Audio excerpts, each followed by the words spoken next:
So today we have a very, very nice Valentine's Day card. We should have probably included it in a bundle because it's, well, it's really adorable, but we just kind of decided to give it away. And if you have a Cricut Maker, Cricut Explorer Air, Cricut Explorer, Silhouette, Brother ScanNCut, or even the, well, newly retired Sizzix Eclipse, or any SVG compatible cutting machine, you can make this, and I'm going to walk you through it here, and it shouldn't take long. It's a lot of paper piecing, nothing too crazy, but the end result's going to be really cute.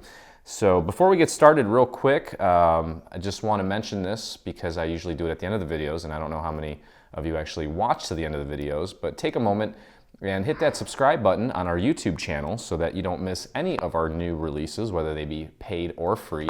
And while you're there, make sure you hit that little bell to get notifications so you don't miss anything. So yeah, let's just jump right in here. I've got, I kind of started to do a little bit of pre-inking on some of this stuff because it is rather monotonous. But I am going to show you kind of what I did and how I do it. Mike is actually putting together a blog post that features kind of all the videos that, not all of them, but most of them that feature our inking. So what I'm going to do is I'm going to actually ink, well, not the whole piece, because obviously some of this is going to be hidden, but the majority of the little fox's body here. And also, for those of you that want to know what type of inks we use and where to get them, especially this little ink pad, if you go to our, well, if you go to the Apple the App Store or the Google Play Store, you can do a search for Dreaming Tree, and you will find our app, which you can download. And down here in the bottom left is a link to our go-to tools. And you'll see here under inking, we have a link to the actual ink pads, as well as the Memento inks that we use. And most of the stuff here will link you directly to Amazon. So you can literally just click on the little link, and if you've got the Amazon app installed, it'll bring it right up for you. And that is true for the majority of the stuff here. And if it doesn't go to Amazon, it goes to other sites where we purchase our stuff from. So anyway, that being said, let's jump right in here. And again, this is totally optional. You don't have to ink these projects, but they sure do look a lot nicer if you do.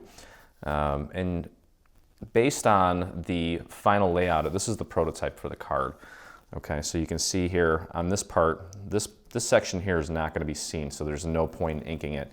What you want to do is just kind of ink this part of the body here, and then there's another piece like this where I just inked this section because it's the only section that's going to be visible. The difference between these two is that the little tail is part of the fox's body on this, and I just kind of inked from this point down to where the heart begins on this section. And for this one here, really the only thing that's going to be visible is his body here and his body all the way down to about where the heart starts. Okay, so all I'm doing is taking my little applicator and getting a good amount of ink on there. Depending on how old or new your ink pad is, you may need to use more or less. And all I'm really doing is just kind of grazing the surface while hitting the edge in a very repetitive motion. And if you need to, I would suggest maybe starting and practicing on a scrap piece of paper before you commit to doing this to your final version, and just kind of get a feel for it. I'm not really applying that much pressure. I'm very gently just grazing the surface of the paper here, and at the same time kind of hitting the very edge. And then I'll just kind of rotate this and work my way down the other side of his body. Now there's no right way to ink. Some people use the actual ink pad itself. You can do that. You're going to get a lot more coverage and a lot more ink doing that. And if that's what you want, then that's fine. Me personally, I like to kind of keep things very soft. I like a nice little gradient and kind of a less is more mentality, to where you see it, but it's not overpowering and it doesn't take away and draw away from the whole card itself. Okay, so I'm just gonna, this part here, his little foot is gonna be here, but I'm just gonna continue inking around it. And then I'll do this little section here, right up to where that little arrow is and the heart begins. Okay, so just a very subtle ink job here. And then you can take a look at it, and if you like it, that's fine. If not, you can always maybe add a little less ink to your pad and then go a little bit further in on the actual piece here and shade a little bit more in so you get more of that gradient look. It'll make it look really soft. Okay, all right, I'm pretty happy with that. Let's see if that's consistent on both sides. Yeah, it looks pretty good. I may just kind of hit this a little bit more. There we go. Okay, so that's that. I also, with my red ink, this is Rhubarb Stalk by Memento. I also used that same red on this pink color here. And that's pretty much it. We're ready to rock here and get this assembled. I'm gonna test the glue bottle here, make sure that it is flowing. It looks like it's flowing, and let's rock and roll. Okay, so I'm going to begin with our little card base here. Now obviously I've already folded this in half. This is our front, this is our back, this is the inside. And we're going to begin by laying down this layer here. And this layer is just going to cover this entire section. We're going to glue this down flat. Now there are going to be some raised areas on this that we're going to use some foam squares to accomplish. But for now, let's just begin with this piece and get this glued down. And one thing I always mention is less is more when it comes to the glue. And I think I'm starting to discover that glue bottles that have been sitting around for a little while, for some reason, some of the properties of the glue tend to deteriorate and they just kind of dry a lot faster. I'm not 100% sure yet. I might need to do some more scientific testing to prove this, but I've got a gut feeling that that's the case. Okay, so we're gonna lay this down and we're just gonna kind of line it up with the existing little cutout there on the card base. Just make sure that it's nice and matched up, and that everything else is kind of lined up nicely. There we go.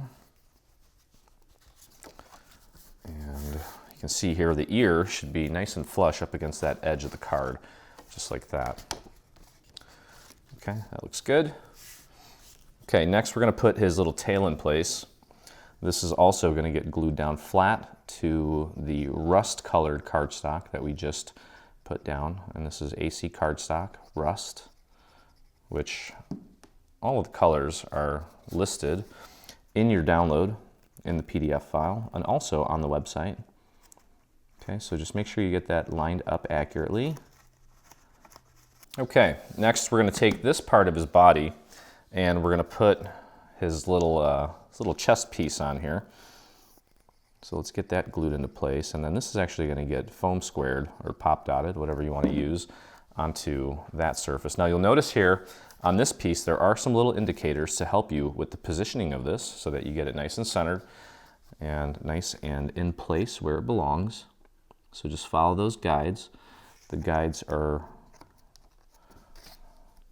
going to hug that little corner there, and the top, and that's that. And then find his little black foot, and that is going to get glued down. Right down here is a little guide to ensure that you get it in the right spot. So get your glue on there and line that up nicely right there. His other foot is behind the heart, which is why we only see one. Oh, actually it's holding the heart. Oh, that's even cuter. Okay, so I'm going to flip this over and I'm going to get my little foam squares out. I just replenished my stock of foam squares, and I've got, this one came with 2 different sizes, which is kind of cool.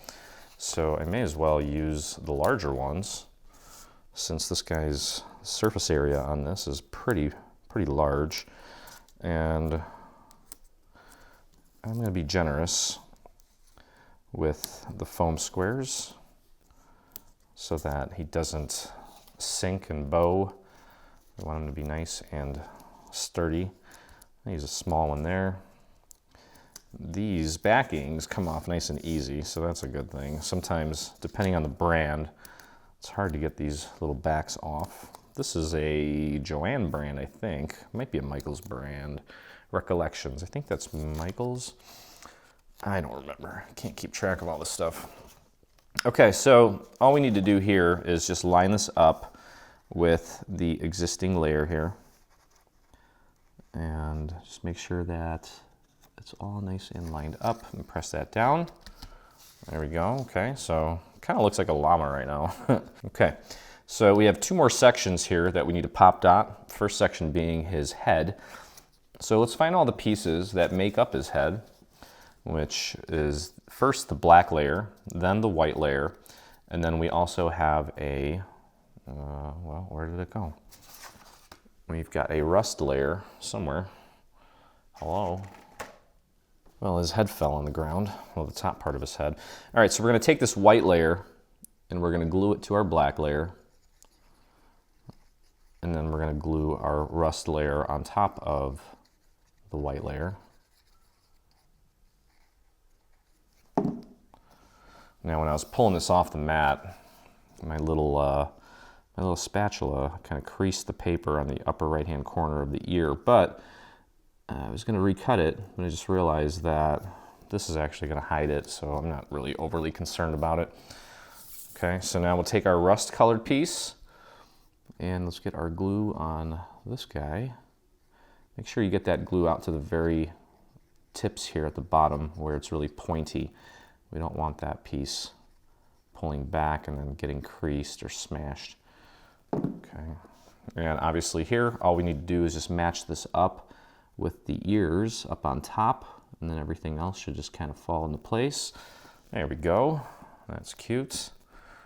And that's it for that. So we can flip this guy over, and let's get some foam squares. I'm going to do one here, I'll do one here, and maybe just one down here.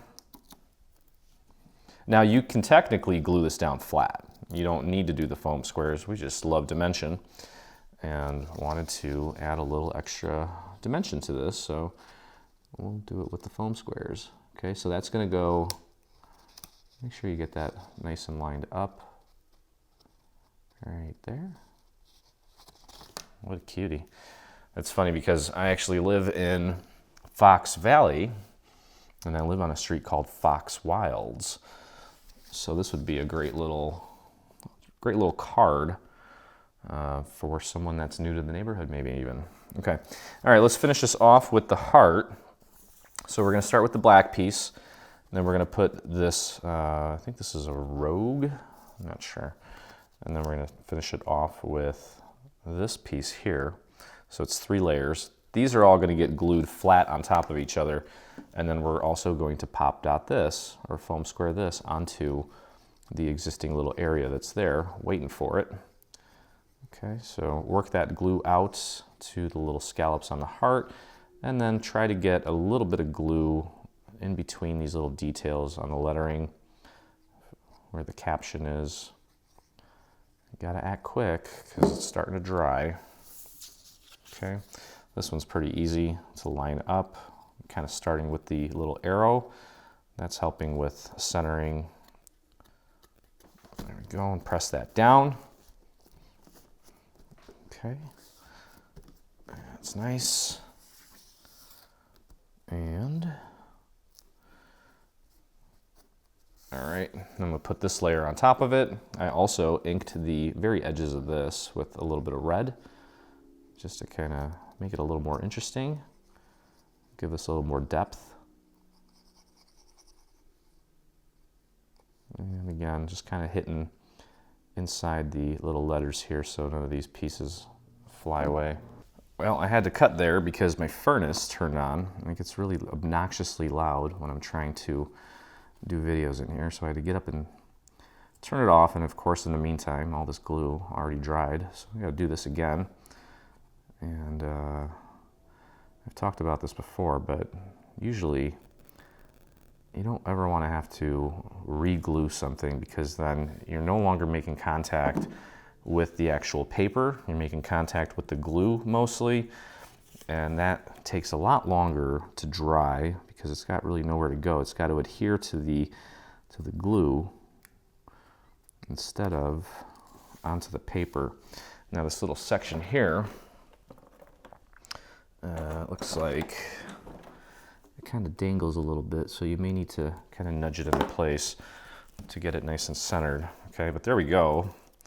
That actually held pretty well, all things considered. And we can flip her over and grab our foam squares again. We're gonna foam this on there, give this little section some more dimension. And I'm just gonna be kind of generous again with the foam squares. And I'm gonna pop this right in place. So our card's pretty much done. We've got a few more little heart embellishments that we're gonna add to jazz it up even more. So get that nice and centered. There we go. Isn't that cute? Hey, Foxy. All right. So that's that. And then there are some little embellishments for the inside of the heart, or inside the card here.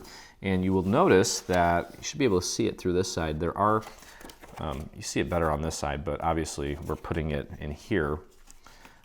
We do have some little indicators to help you with the alignment of these additional hearts. So let's get our glue on the back of this one here and just kind of use that little guide there to help you with the positioning on that. And then we'll grab this heart, get some glue on this one. Oh, you know what? This one we're gonna actually pop dot. I'm making all kinds of mistakes today, aren't I? I'll just throw a foam square on there. That's all right. No one's gonna see the back of it anyway. Okay, and then locate the little guide. This is gonna be visible through the front. And that's gonna go right about there. I mean, even if it's a tiny bit off, it's not the end of the world. Okay, and then there's one more little heart.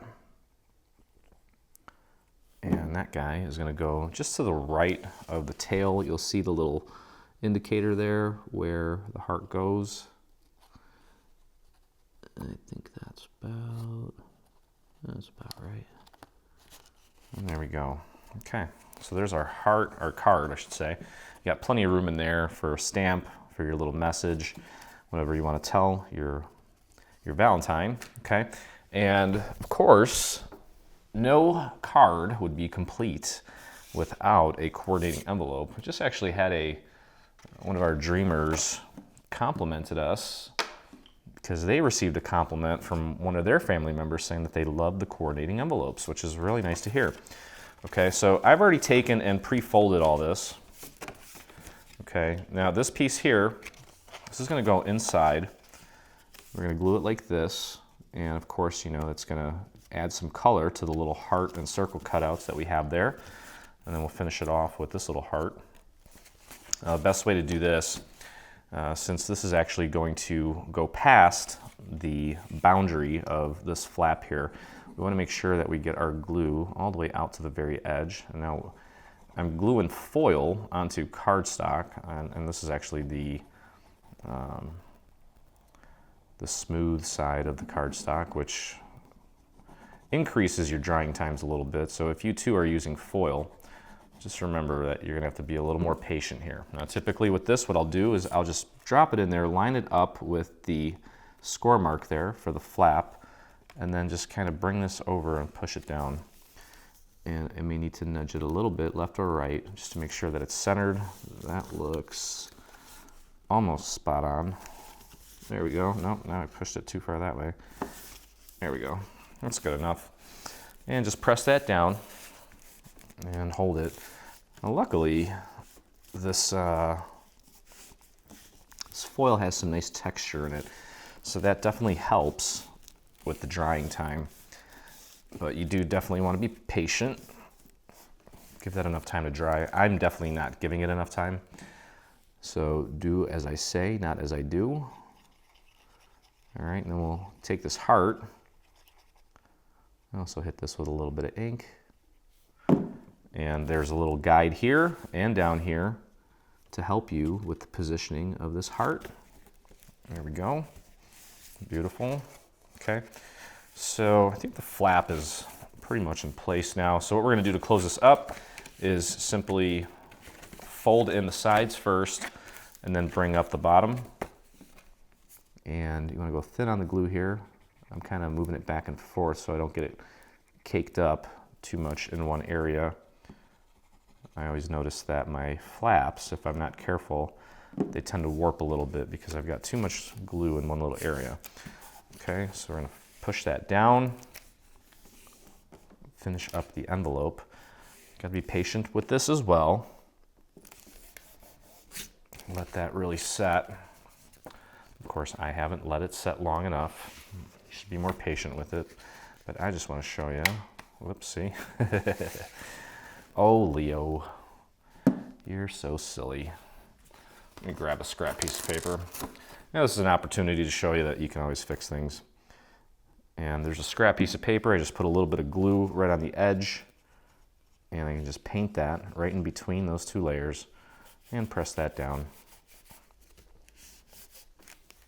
Okay, so I'm going to be more patient with this. I assure you this will fit inside the envelope. You can see that it fits in there nicely. And that is it. So beautiful Valentine's Day card, and it's free. So head on over to the store, get it downloaded, get it uploaded, cut it out, and then come back and join me for the assembly. So anyway, hope you guys enjoyed the process. If you did, please take a moment and again, hit that subscribe button. I walked into the studio, had another 100 subscribers, which really makes my day. And again, when you're there, after you hit subscribe, hit that little bell so that you get notifications when we release any of our paid or even our free products, because we do include a video with each one. And if you make this or anything from our Loveland bundle, we'd love to see it. So head on over to your Facebook and do a search for Dreaming Tree Group, or you can use the handy little link that you'll see down here. And you can join myself and the almost 18,000 other dreamers that inspire us daily. So thank you so much for joining me, and I look forward to crafting with you again.